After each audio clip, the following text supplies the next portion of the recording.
Welcome, ladies and gentlemen. Thank you for the introduction. During my career, I have noticed the ups and downs of the industry, mostly driven by the oil prices, and now we're facing new challenges.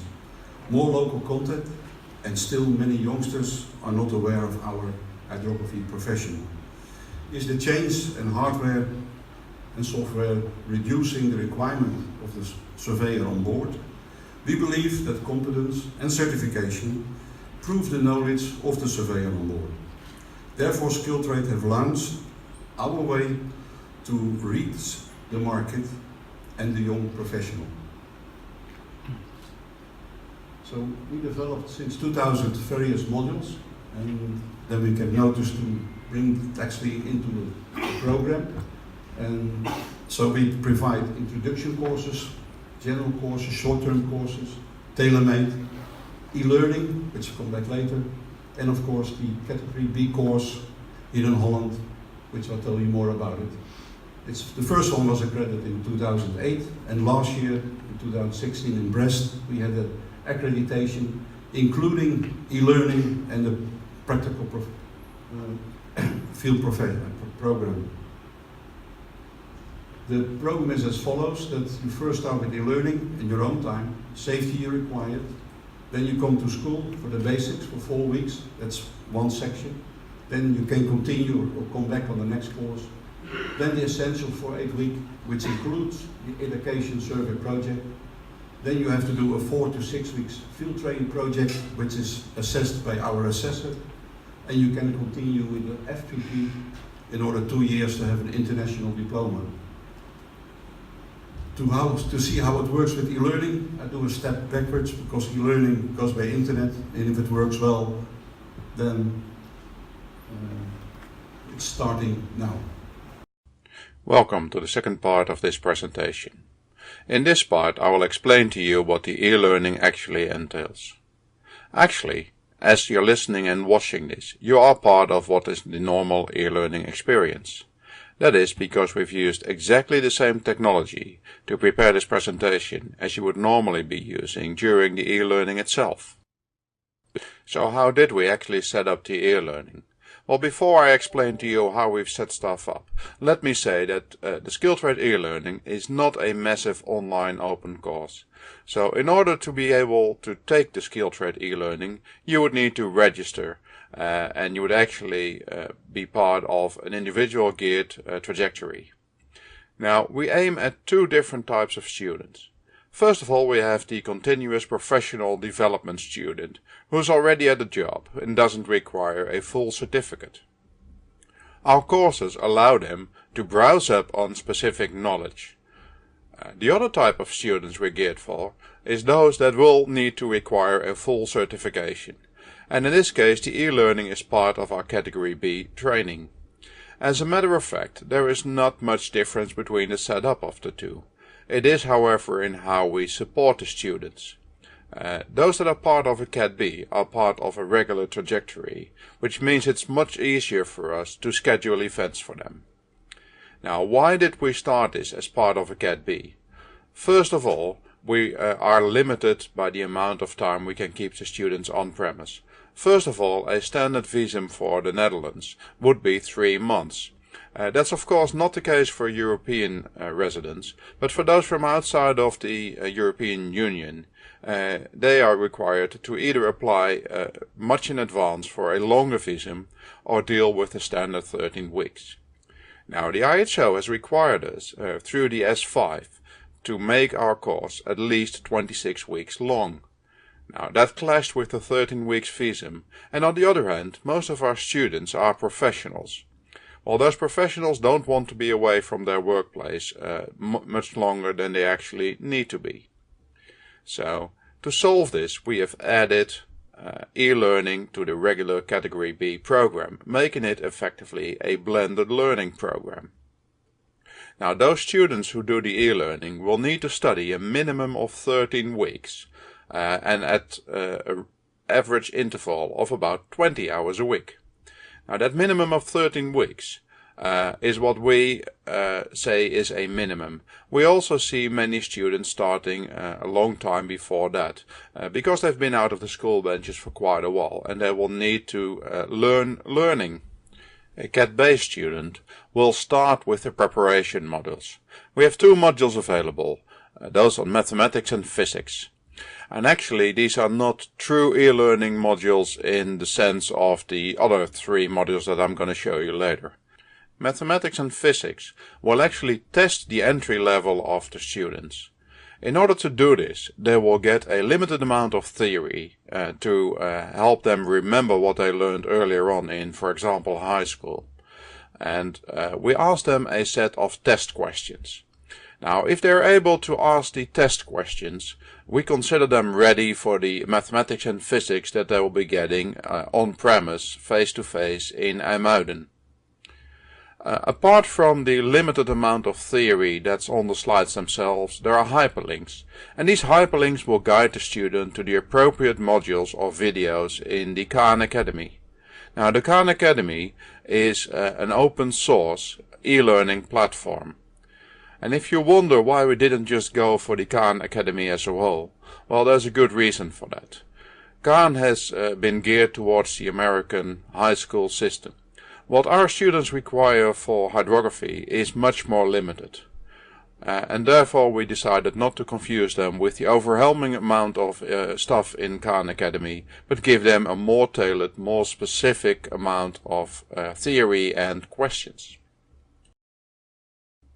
After mathematics and physics, the student goes into the in-depth modules. These in-depth modules cover specific subjects of hydrography that are relevant to any hydrographer in the field, and are also considered by our students to be the most difficult subject, as they comprise a lot of information. These three subjects are bathymetry, geodesy, and GNSS. Now, the theory we give them in these modules is actually a little bit above the CAT-B level, as we include slightly more complex computations. We have done this to allow the modules also to be used for continuous professional development. Now, the theory in the slides is the complete theory for these subjects according to the S5, and here and there it's extended to include specific additional stuff that we've found useful from a practical perspective. Each of these theoretical modules is accompanied by a self-assessment that the student can do in his or her own time. We have learned early on that not every student likes to learn in the same way. For that reason, we accompany the e-learning by the handbooks that we've also been publishing together with Geomaris.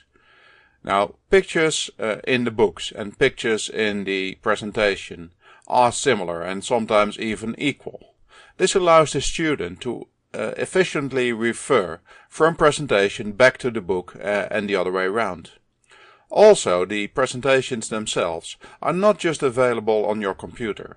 They can also be made available offline, so that at any handheld or even when offshore you can still keep on studying. Now, of course, the books themselves are the ideal offline medium, as they allow you to browse without the use of any electronic devices. Something else that needs to be considered is that not every student likes just to do self-studying. Sometimes they have questions which they cannot solve for themselves. Now, if early on in one of the modules you would be getting such a question, you would effectively be stuck. To prevent this, we provide email support, where one of our team members reads the email on a daily basis and tries to answer these questions that pop up. Also, during the e-learning weeks preceding the face-to-face session in IJmuiden, we organize bi-weekly face-to-face question and answer sessions. These take place on Friday evenings and last about 2 hours. The time frame has been selected in such a way that for most of the areas where our students come from, we have a somewhat decent time. Now, of course, this is almost impossible to organize in such a way that everybody would be having this face-to-face session during, say, working hours, but we try to prevent them from happening after midnight. Now, in order for the student to follow their own progress, but also for us to follow the progress of the students, we use an e-learning system that keeps track of which modules have been followed and what sort of results have been made. The students themselves can see their own scores, but also they get immediate feedback after doing an assessment. After doing the assessment, they get the choice to either review the quiz or retake it, depending on the type of quiz they've been asked. Whenever they review the quiz, they can see which answers were correct or incorrect. Now, of course, the easy solution could be for the students to just remember what the correct answer is and then try the assessment again. However, every time an assessment is started, questions are picked from a random question bank. That means that although the questions are of a similar nature, they will be effectively different, making certain that the student actually passes the assignments based on their own knowledge. Having said that, we can of course not see if the student is actually studying behind his or her computer. For that reason, each and every Category B student will be required to take an additional exam after having reviewed the same theory in the classroom, and that is the exam that actually counts towards certification. For those students who follow continuous professional development and would like to get a certificate for having followed a specific e-learning, they are required to sit through a proctored exam. We make arrangement with a local university for taking that exam. Now, the exam is given in the same way as the assessments. Random questions generated in a similar way. However, because that exam would be proctored, we can be certain that it's actually the student giving the answers and not somebody else.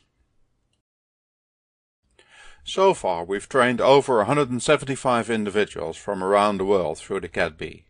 Of course, not all of them have had to take the e-learning, as we've only introduced that about 2 years ago. However, for those students that have followed the e-learning, in general they find that it prepares them quite well for the sessions they have in IJmuiden.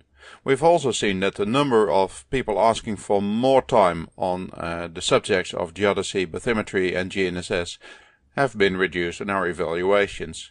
From that perspective, we conclude that e-learning actually adds something to any regular course and allows the students to prepare for themselves at their own pace in their own time. So, I would like to thank you for your attention and hope we will see one of you following our e-learning courses at some time in the near future.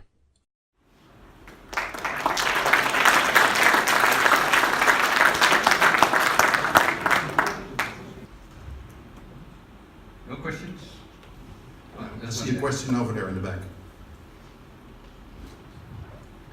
You basically talked about for the e-learning, you discussed the component, but for the bathymetry, the geodesy and the GNSS, you didn't really discuss what's the component, like the kind of content that will be in those subjects. You're right.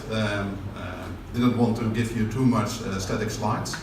We do have that available, of course, but what we basically do in those 3 modules is we've looked at what the ISO S5 asked for, and that is the theory that's covered in these modules. You have now applied, as I said, this for a couple of years for Cat B, but is it something we can also apply for Cat A in the future, for example? Basically yes, because the theory we're doing in these modules at the moment is at the Cat A level, or at least very near to that. We should cross-reference that because when we started out we cross-referenced against Cat B and added theory as we saw fit, so that would need to be checked, but I would say 90% of what would be required for a Cat A is already in there.